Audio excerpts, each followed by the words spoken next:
So we're going to give Kevin a chance this year at the Mr. Olympia. He's getting a special invitee. It's going to be Kevin. But first, he's got to take off his shirt tonight if he wants to get invited. Come on, man. All right, guys. Thanks a lot, Jim. Love you, baby. This stage right here is a place that I call home, you know? And I remember I had a dream, and Jim Hayne, this man right here, put his hands on my shoulders, and he said, kid, come to the Nationals. I believe in you. And you know, sometimes in life, that's all you need to hear is just a little inspiration to make you go ahead and propel forward no matter what everybody else thinks, and so on and so forth. You just have to believe in yourself.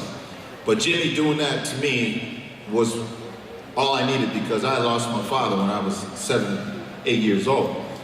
And, you know, so no one else ever came up, certainly not in the position that he was, and say, look, kid, you got to go ahead and do this thing. I believe in you. He didn't know me, I didn't know him. But it was just something that stuck with me throughout my whole entire career, because, Jim, you were right, man. When I went to the Nationals, every day I went home after the Junior Nationals, and I trained and I trained and I trained, and I just thought about his words.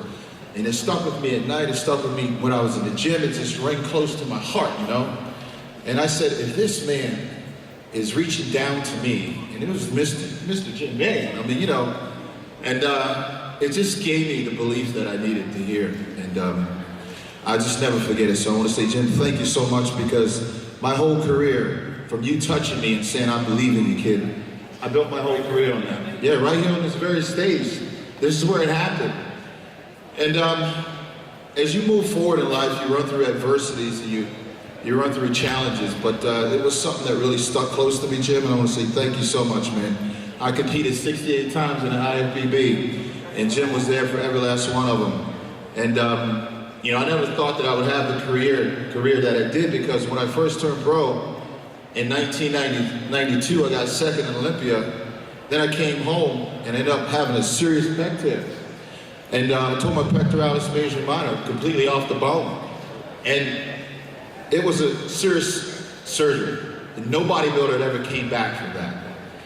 But I saw an opportunity to go out and make a difference and do something that had never been done before.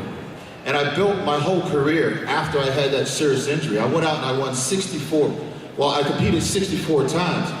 24 first place, 18 second place, and ended up with having one of the best records in IFBB professional bodybuilding history. And that's because I never quit, never got down on myself, and always believed that, you know what, if there's an opportunity in adversity, sometimes you look at it as a way out, or you can't get things done. But as long as you believe in yourself, you can certainly do it. And again, your words were like, stuck close to me. I said, you know what, I'm gonna take this opportunity, and I'm gonna do something great, and that's what I did. So, propelling, moving forward. I've been off this stage for 11 years, going on 12 years.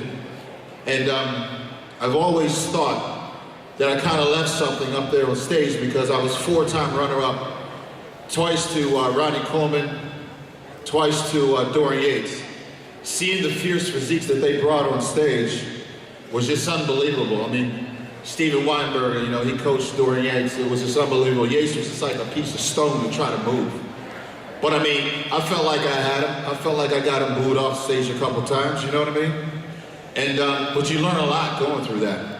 And also, Ronnie Coleman is one of the fiercest competitors, one of the best physiques you've ever seen walk across stage.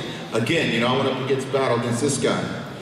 And as I'm sitting back for these 11 years, and I'm thinking, you know, it might be a little more something left in the basement.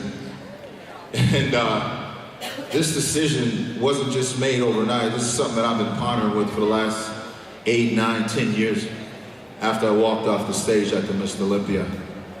And I said, well, if I'm gonna do it, I'm gonna do it right. I went and I got a full physical CAT scan, everything on my whole entire body. And it took me a long time to do that, but I did, and I stepped to the plate. Just Wednesday, we got the results back. And my orthopedic surgeon, they just couldn't believe the scans that had came back, because they're absolutely perfect. He says, man, what have you been doing? You got the body, you got the bones of a 24-year-old guy. And I don't know if you guys follow me on social media, but I post that. But you know, it was something that God gave me the sign. He says, you know what? This is a chance. This is the opportunity for you to go out and do something great for the sport. So I decided to come out of retirement, do what I can do best, and take it to the stage at the Mr. Olympia, baby. So I'll see you guys there.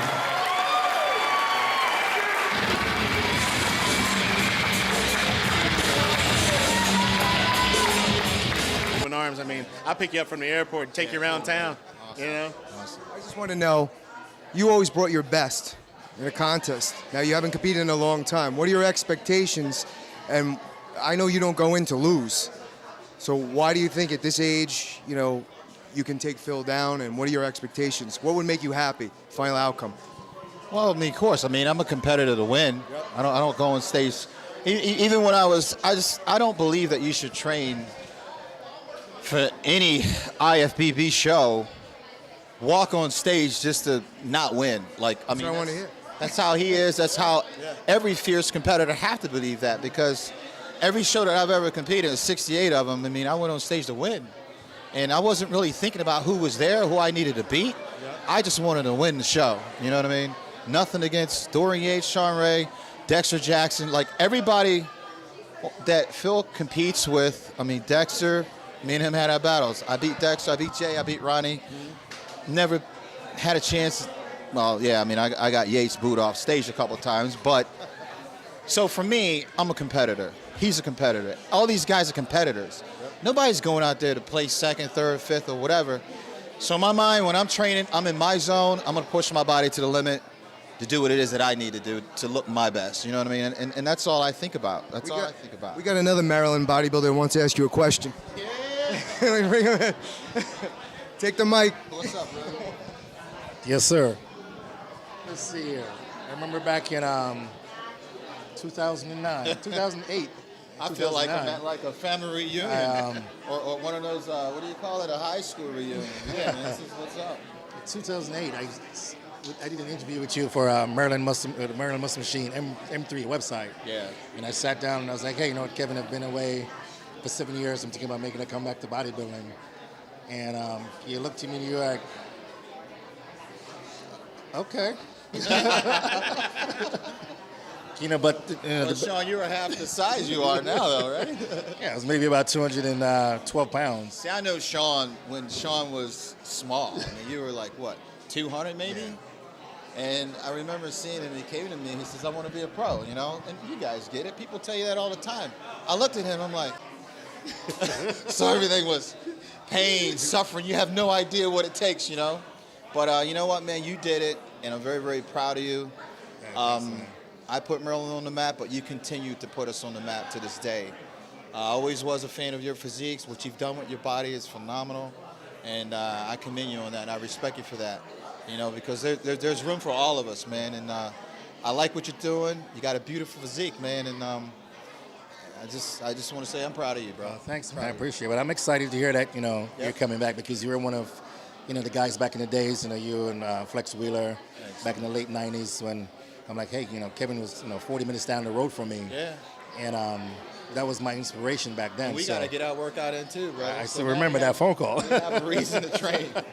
Yeah, it's going to be a little crazy just because of the simple fact that we know his presentation is something that is going to be up there, you know, with the best. And one of the awesome things that I noticed is that Kevin, don't get it twisted, he knows all the tricks too, because there's probably times when Kevin was not at his best but knew how to present his physique better and got places higher.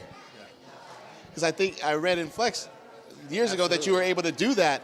Absolutely. And that reminds me, obviously Sean, and some of the, I'd say, more veteran guys that, hey, you young guys that are actually doing the Olympia, if you don't know like how he goes at his business, you will lose. You will lose, because he's on my radar, and if he's not on yours, you're going to lose. Not a lot of pressure, but there is, because, I mean, let's just face it, it's because of the body parts. It's because of the roundness. There's just certain things you can't teach. You can't teach guys like Jordan to fly. You know, he just had it. the roundness that you carry with the traps to the shoulders to the triceps. I hate to say it, guys, but he's just genetically blessed. And with the hard work and the dedication and stuff, it's just one of those things that Sean and I both can agree. We want to go against the best, and we want to be able to go against our idols and stuff like that. I know it's like you're excited. Yeah. They're like, Kevin is coming back. He's going to be at the Olympia. And for me, that was an excitement because, again, growing up and, going to the Arnold and watching you and, Flex Wheeler in stage, and it's like one of those things where you're like, okay, so now I get to stand next to one of the great, one of the guys that I looked up to, one of the guys that, and I've always said, man, if I could only be like Kevin, or if I could do the stuff that Kevin does, and now, to be able to, be competing at that level and having an opportunity to stand next to you, in the back of my mind, I'm thinking, I heard Phil just said, your game plan changed. Because now you're thinking, what Kevin is going to bring. Not just his presentation, but everything else that comes with, Kevin Levrone is going to be on stage. So, in order for you to be your best and shine at your best, you got to, be your best all time. And, I've been, going back and forth with Phil since 2012, and now I'm thinking, what the? Now I got to think, oh shit, now Kevin, but it's an excitement, knowing that, you're going to bring back a lot of the fans that was into bodybuilding, as they say, the golden era. That was into bodybuilding back then. When this get out, you can see now people are going to be a little bit more excited. Like, oh, crap, like, bodybuilding is back. It's going to be awesome. And we will be in shape. Kevin, I just want to say to the fans, thank you guys for watching. Kevin, do you have any final words you'd like to say? It's not final. We know that you're going to be around training. Where can we find you on the internet right now? Yeah, Phil, guys, you can find me at on my Instagram, Kevin Levrone. That's my Instagram handle. Of course, I tweet out there as well. It's Levrone Kevin on my Twitter, and then my Facebook page is the official Kevin Levrone. But the next stop for me is we actually, all of us will be at Body Power, right? So we'll be in England, seeing all you fans over there. And I just want to say thanks a lot to the place where we got started, which is the NPC. And I think if you ask both of these guys, we never thought we'd be where we are today. But this is a beautiful sport. It's certainly a healthy sport. These are my last final words. When someone tell you bodybuilding is an unhealthy sport, it's not true. It's a very healthy sport. I've been in this game for like 20 years. Turned pro in 1991, and here I am going back in 2016, and I got a clean bill of health. So always believe, never quit, and never give up. And you guys also can be right here where we are. So you just never know. Just believe in yourself. Well, thanks, Kevin, and thank you guys for watching. For Sean Roden, Kevin Levrone, and myself, along with Frank Seppi, we are out. But before I go, be sure to go on NPC News Online for more updates as we're going into the Olympia. And also, we got some big shows coming up out in Chicago, the NPC Junior Nationals, along with the USAs. And then we're going to go all the way to the Olympia in Las Vegas. So we'll see you soon, guys. Thank you so much.